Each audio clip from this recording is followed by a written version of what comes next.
Mapagpalang gabi po sa bawat isa sa atin at welcome po sa ating quiet time.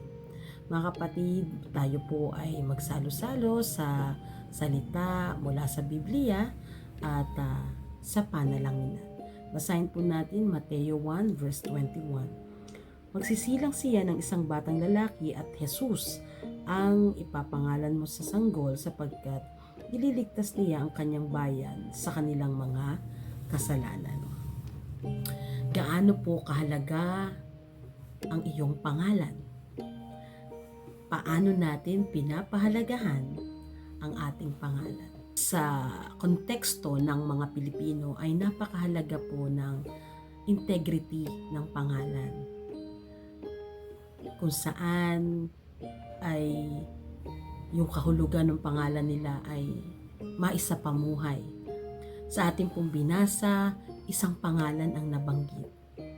Ang pangalang Jesus. Na ang pangalang ito ay may kalakip na misyon. Ang misyon na ililigtas niya ang kanyang bayan sa kanilang mga kasalanan. Kaya may isip natin, ano nga kayang ibig sabihin ng aking pangalan? Bakit ito ang napili ng aking mga magulang? Ito ay paraan upang higit nating maunawaan kung paano natin gagamitin ang ating pangalan sa pang-araw-araw na buhay. Katulad ng ating Panginoong Jesus, isinapamuhay niya ang kanyang pangalan. Mula sa kanyang pagsilang hanggang sa kanyang kamatayan at pagkabuhay na muli. Na-accomplish niya yung kanyang misyon na kung saan pinagtibay ni Juan Bautista ang kapangyarihan ng ating Panginoong Hesus bilang anak ng Diyos, ang Mesyas, ang tagapagligtas na lahat ay manalig sa Kanya. Lahat ay manalig sa ating Panginoon sapagkat lahat ng mananalig sa ating Panginoon ay may buhay, ay magkakaroon ng buhay. Ang kaligtasan ay hindi natin masusumpungan sa anumang bagay, sa anumang sitwasyon, sa antas ng pamumuhay, sa dami ng iyong ginawa, kundi ang kaligtasan ay masusumpungan lamang natin sa ating Panginoong Hesus bilang siya ang Diyos na tagapagligtas, ang Diyos na magbibigay sa atin ng buhay na walang hanggan kung tayo ay may relasyon sa Kanya, kung si Hesus ang nananahan sa ating mga buhay. Kaya walang maikukumpara sa pangalan ng ating Panginoon. Walang maihahambing sa anumang pangalan natin sa ating Panginoong Hesus, kundi maranasan natin yung kapangyarihan, pagpapatawad, pag-ibig at provision ng ating Panginoon. Kaya kailangan lang natin ay magtiwala, manalig, manampalataya sa ating Panginoon. Ano ba ang meron sa pangalan ng ating Panginoon? Kaligtasan, pag-asa. Kaya mga kapatid, tanggapin natin sa ating buhay ang pangalang Jesus.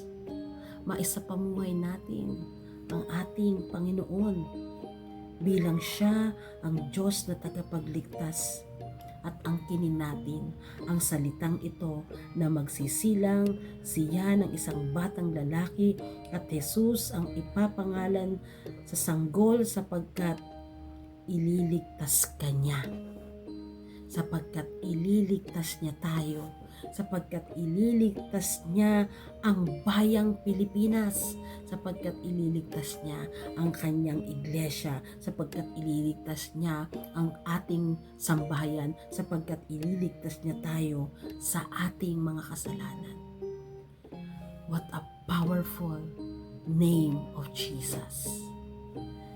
Napakadakila ng pangalan ng ating Panginoon. Ang pangalan ng ating Panginoon ay ang kanyang misyon. Kaya't lagi nating hanapin ang ating Panginoon. Lagi nating unahin ang ating Panginoon at sumunod tayo bilang mga disipulo ni Kristo na maging instrumento ng kanyang pagliligtas.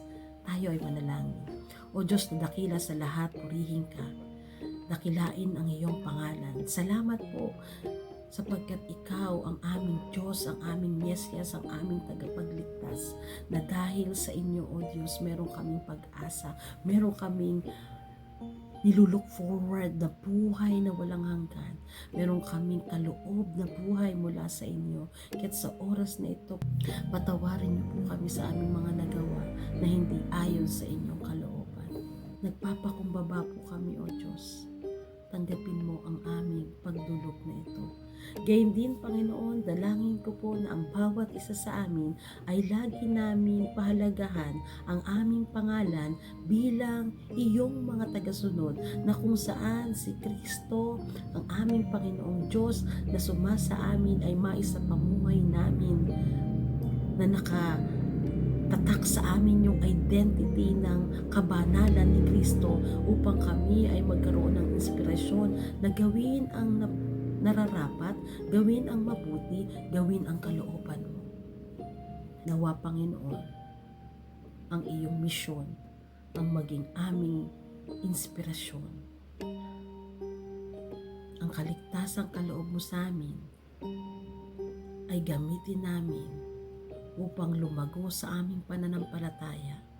Kaya't, O Diyos, sila na hanggang ngayon ay nandun pa rin sa sitwasyon ng pag-aalinlangan, bigyan niyo po sila ng kasagutan. Sila, O Diyos, na mananampalataya na subalit hindi makahakbang para sa paglilingkod. Panginoong Diyos, akayin niyo po sila, yakapin niyo po sila, ingatan niyo po sila. Sa mga may karamdaman, ito man ay pisikal, emotional, spiritual, Panginoon Diyos, paalabin niyo po ang kanilang buhay at pananampalataya. Tulungan niyo po sila na makaahon sa ganitong sitwasyon at masumpungan nila ang kapayapaan na nagmumula sa inyo. Panginoon, dalangin ko po na lagi kami makasunod sa kalooban mo. Tulungan mo kami na madama palagi ang iyong banal na presensya sa aming buhay. At nawa, Panginoon, maibahagi namin, maipangaral namin, maituro namin ang aming Panginoong Hesus sa mga tao, sa mga hindi pa mananampalataya, nang may pag-ibig, pagpapakumbaba at pagpaparangal sa iyong dakilang pangalan. Purihin ka, O Diyos. Pagpalain niyo po ang iyong mga anak, pagpalain ang aming bayan, pagpalain ang iyong iglesia. Ikaw po ang manahan sa amin. Ito po ang aming dalangin sa pangalan ni Jesus. Amen at Amen. Mga kapatid, isa pamuhay ang pangalan ng ating Panginoon. God bless everyone.